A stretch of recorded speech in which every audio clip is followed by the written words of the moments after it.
Bismillahirrahmanirrahim. Assalamualaikum warahmatullahi wabarakatuh. Perkenalkan, nama saya Rizky Nuraulia dengan nomor stambuk D101229190. Berdirinya kami di sini ingin mempresentasikan hasil diskusi kami yang berjudul Sengketa Kewenangan Lembaga Negara.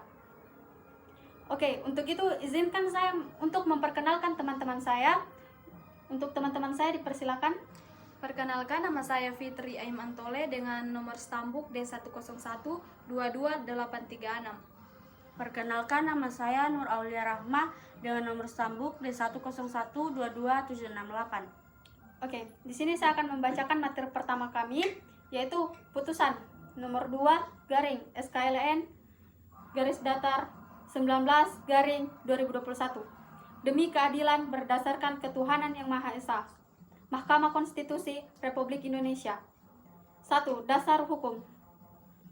Pertimbangan hukum 3.12 bahwa pasal 30 huruf B Undang-Undang Nomor 24 Tahun 2003 tentang Mahkamah Konstitusi sebagaimana telah diubah terakhir dengan Undang-Undang Nomor 7 Tahun 2020 tentang perubahan ketiga Undang-Undang Nomor 24 Tahun 2003 tentang Mahkamah Konstitusi atau Lembaran Negara Republik Indonesia tahun 2020 nomor 216 tambahan Lembaran Negara Republik Indonesia nomor 6554 selanjutnya disebut Undang-Undang Mahkamah Konstitusi menyatakan permohonan wajib dibuat dengan uraian yang jelas mengenai sengketa kewenangan lembaga negara yang kewenangannya diberikan oleh Undang-Undang Dasar Negara Republik Indonesia tahun 1945.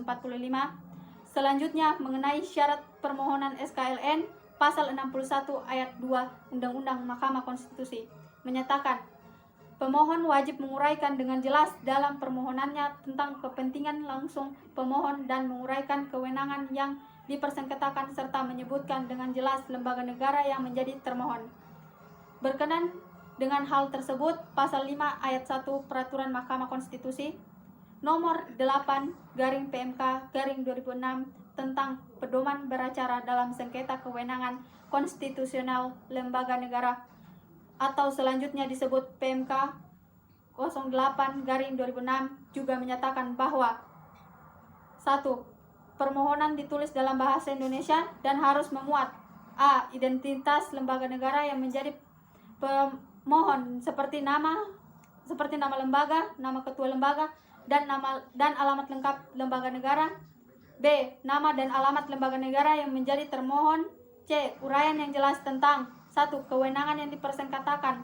2. Kepentingan langsung pemohon atas kewenangan tersebut. 3. Hal-hal yang diminta untuk diputuskan.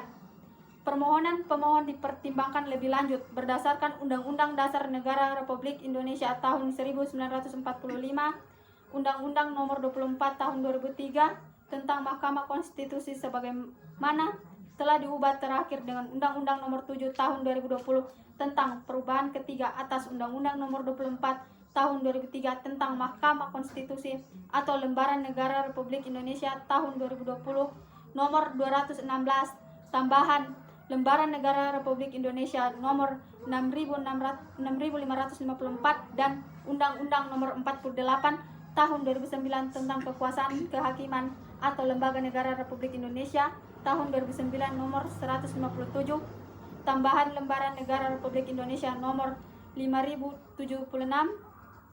Oke, sekian materi dari saya. Untuk materi selanjutnya saya persilakan untuk teman saya. Oke, baik. 2. Subjektum litis dan objektum litis. 1. Subjek litis. Nama Hairil Anwar, alamat Jalan Gurami nomor 51, Kelurahan Sorosutan, Kecamatan Ambul Harjo, Yogyakarta, mengajukan permohon kepada Mahkamah Konstitusi tentang kasus kaitan dengan keputusan Presiden Republik Indonesia nomor 105 garing tahun 2021 tentang pemberhentian pejabat Gubernur Kalimantan Selatan dan pengesahan pengangkatan Gubernur dan Wakil Gubernur Kalimantan Selatan. 2. Objektum litis. Menimbang bahwa pemohon telah mengajukan permohonan bertanggal 16 September 2021 yang diterima di Kepaniteraan Mahkamah Konstitusi atau selanjutnya disebut Kepaniteraan Mahkamah pada 17 September 2021 berdasarkan akta pengajuan permohonan pemohon nomor 2 SKLN atau garing PAN MK garing AP3 garing 10 garing 2021 dan telah dicatat dalam buku registrasi perkara konstitusi elektronik atau EBRPK dengan nomor 2 garing SKLN 19 garing 2021 pada tanggal 26 Oktober 2021 yang pada pokoknya sebagai berikut. Mengajukan gugatan ke Mahkamah Konstitusi berkaitan dengan keputusan Presiden Republik Indonesia nomor 105 garing P tahun 2021 tentang pemberhentian pejabat Gubernur Kalimantan Selatan dan pengesahan pengangkatan Gubernur dan Wakil Gubernur Kalimantan Selatan dengan posita dikarenakan ketika pelantikan masih terdapat gugatan PHPU Pilgub Kalimantan Selatan di Mahkamah Konstitusi yang masih berproses dengan nomor perkara 151 garing PHP GUB 19 garing 2021 yang telah terdaftar resmi dengan nomor online 42 garing PAN online garing 2021 tertanggal 25 Agustus 2021 pukul 10:44 waktu Indonesia Barat, tepat 2 jam 46 menit sebelum jadwal pelantikan jam 1:30 dini hari yang sama. Untuk itu saya memohon atau petitum agar Mahkamah Konstitusi mengulir Kepres dimaksud. Demikian permohonan gugatan dibuat. Terima kasih. Materi selanjutnya akan dilanjutkan oleh teman saya. Yang kemudian uraian penyelesaian perkara.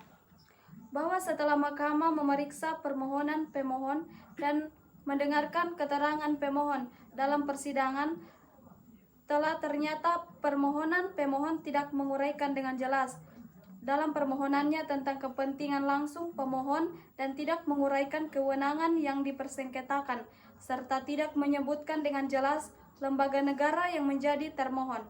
Pemohon pun tidak memberikan uraian mengenai kapasitas dan kualifikasi pemohon sebagai perorangan dan kaitannya dengan lembaga negara yang dapat menjadi pemohon sebagaimana ditentukan oleh Undang-Undang Mahkamah Konstitusi, serta tidak menguraikan hal yang diminta untuk diputuskan atau petitum dengan jelas. Meskipun Mahkamah telah memberikan nasihat kepada pemohon pada sidang pendahuluan tanggal 9 November 2021 untuk memperbaiki permohonannya dengan memperjelas uraian permohonan serta menyesuaikan kepada syarat sebagaimana ditentukan oleh Undang-Undang Mahkamah Konstitusi dan PMK 08 garing 2006, namun pemohon tetap pada pendiriannya dan menyatakan tidak akan memperbaiki permohonan. Vide Risalah Sidang Perkara nomor 2 garing SKLN garis datar 19 garing 2021 tanggal 9 November 2021.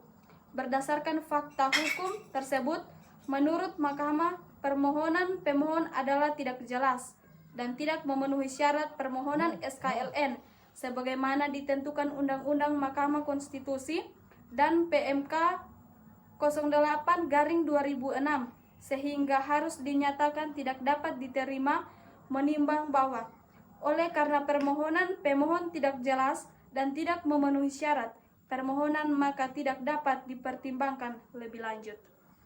Oke, sekian presentasi kami. Kurang dan lebihnya kami mohon maaf. Saya akhiri. Wassalamualaikum warahmatullahi wabarakatuh.